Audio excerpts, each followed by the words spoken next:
there's a level of writing, of writers. So I want to be one of them. I want to create my legacy.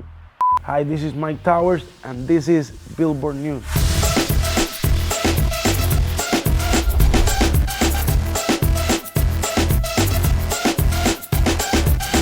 It's Tetris hanging out with our Billboard cover star, Myke Towers. How's it going, man? What's good, bro? So we got to talk about it, La Pantera Negra, or as I can say it better, Black Panther. Yeah, but you did it well. You did it well. Oh, thank you. I try. So tell me why the album Black Panther? Why the name?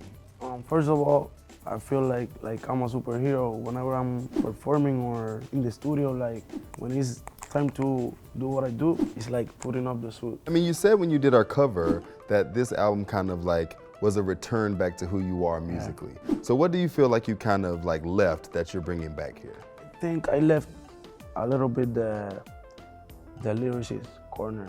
That's what I like to do, but I was like trying to grow up as an artist and show like the fans what else can I do.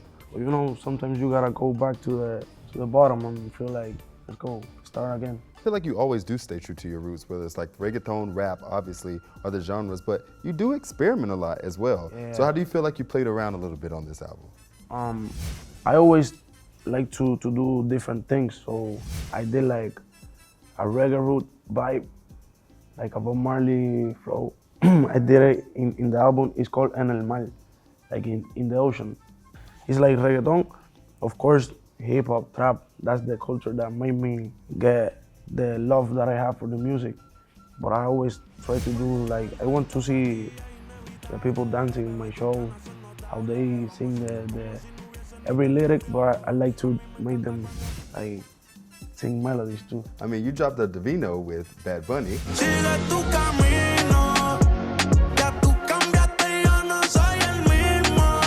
So tell me about that collab. How did that come together? We have made music before, but we never did something like for the woman. So I played a couple of records, and he was not, that's the one.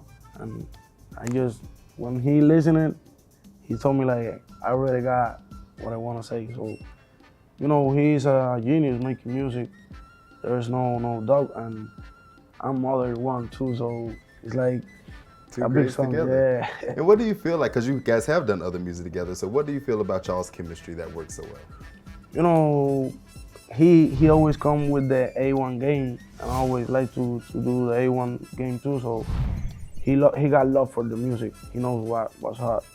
So it's gonna be always fire. And you also work with Peso Pluma, and I love that man. He's so genuine, man, so down to earth. And tell me how it was to like mix reggaeton with like his whole regional Mexicana sound. I'm a fan of his music, When I discovered his music, I was like, yo, what's this? It's like a revolution of what they was making. And of course, I got love for like his music, like corridos. It's like, I started like therapy early in the morning, like, blowing one and listening to that type of music. But he made reggaeton too, so it's like, I know what he's trying to do, so he's making like a crossover, but in the right way. I played a couple of records for him in his studio. He was like, I love this one. He really loved it, so he's genuine, bro. Yeah, I like that you do that. You said that about Bad Bunny too, so yeah. You always like have a couple records that you go in with somebody so they can kind of feel what they want to jump on. Yeah, because I wanna, when I do like a song of mine for an artist, I want him to feel comfortable, like, and that he can relate in the song. I make a lot of songs, so I study the artist that I'm gonna see him.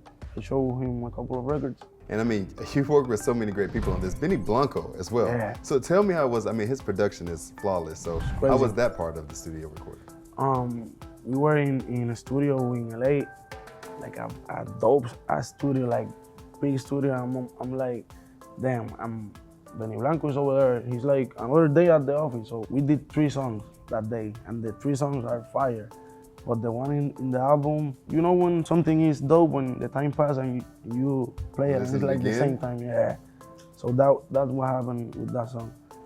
And Benny is like, his vibe is crazy. Like whenever I'm around him, he's like laughing around.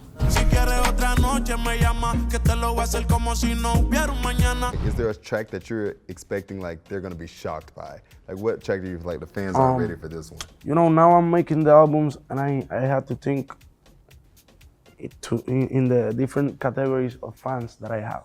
I have fans that love the hardcore music and they don't listen to any other songs, only hardcore like bangers, 3 bangers. So I have music for them, but of course I have music for the women, the girls like that love Myke Towers, my flowers. You know, it's Myke Towers for the street and my flowers for the ladies. So is that hard to like balance like all these people? Like, do they come up to you fans and like, oh, do more of this, do more of this? Yeah, of course. They will never be like, oh, I gotta like 100%. They're gonna be always like people talking, you know, shit. But the thing is that I can please everybody at the same time. So little by little, I know you gotta be in love with one of the songs for sure. And you wrote everything on the album? Yeah, of course I got, let's say if you bring me an idea and I really love it and I think it makes sense, I'm open to work it, but I do all my lyrics, yeah.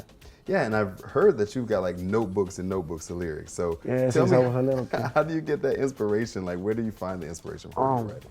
I've been studying a lot of big artists and I think for the future, when they see you know, the notebooks, they're gonna say like, yo, this song you write it over here, then they're gonna see that how big the song was.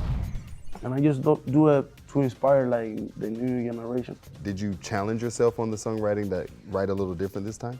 Of course, because I think there's a level of writing, you know, of writers. So I wanna be one of them. I wanna create my legacy. I study all of them, but I have my story to tell too, so.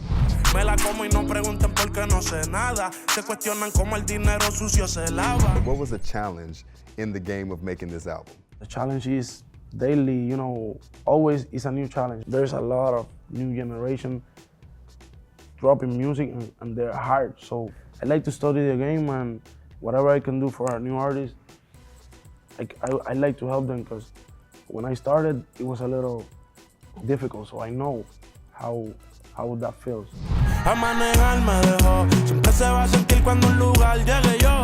If you could put together, just bear with me here, like a collaboration album, you can work with anybody else, who would be on your like ultimate next collab album? That's difficult because I got like chemistry I feel with a lot of big artists, but one that I love to do like for the culture is gonna be like John C, like one of the, John Zeta is one of from Puerto Rico and Eladio. Like if we make like a collab album. You're also gonna be going on your North American leg for your tour to support the album. So tell me about that. Tell me what the visuals are gonna look like. How have the visuals been for the album and how are you gonna help them match the tour? This is a whole another vibe. And when I saw like the intro, like a couple days ago, I was like, damn, because I never watched like the show from the fan perspective. I'm always like, on the stage. Yeah, on the stage. But I did it like, damn, I'm like, the fans gonna see the difference because they with me in this, been with me in this journey. So whenever I do step up the game, they feel like proud of me. So they gonna, whenever they see me again, so I'm gonna be in your city soon. That's super cool. I never even thought about that though. So like, you get to like, how involved are you in that process? You get to like sit back and like watch the lighting and watch the screens and of like course, kind of decide. You're gonna be doing that, but I do not pay too much attention to that. I'm always like, I got in my mind, I gotta perform. But when you see like everything together, you say like, damn, it's gonna look like raw, yeah. And now that you got this new music to perform, what song are you most excited to get on stage here in the States and like show off for everybody? It depends the city, but the intro, I'm always like focusing in how that's the moment that they're gonna, because you know, they waiting for me, they play music, they're gonna get hyped up, but when I go out, they get, you know, goosebumps. Oh, dude, that's gotta feel incredible. Is there a song that you feel like your fans always, like the one you know everybody's always gonna go ham for? I have 10 songs that whenever I play them, one of them is like Diosa or La Playa. Whenever I play them, like the crowd, I don't even have to sing them. You know, they're gonna sing them. Of course, for I you. do it because I like it, but they do it. Yeah, they're so. That's so awesome.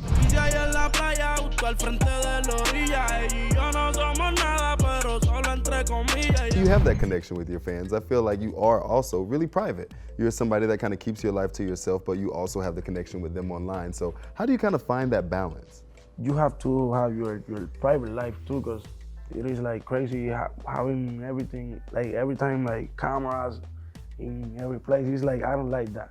I just make music. If it was for me, even in real, they don't even know me as a person. It's like, you like my music, listen to it, but but I really love what I do, bro. So what do you want to say to your fans?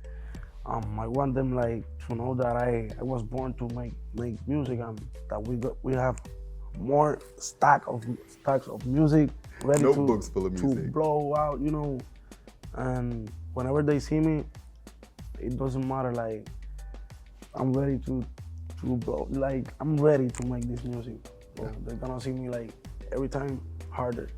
Dope, man. Well, I got to make it out to one of the shows. Thanks for stopping by.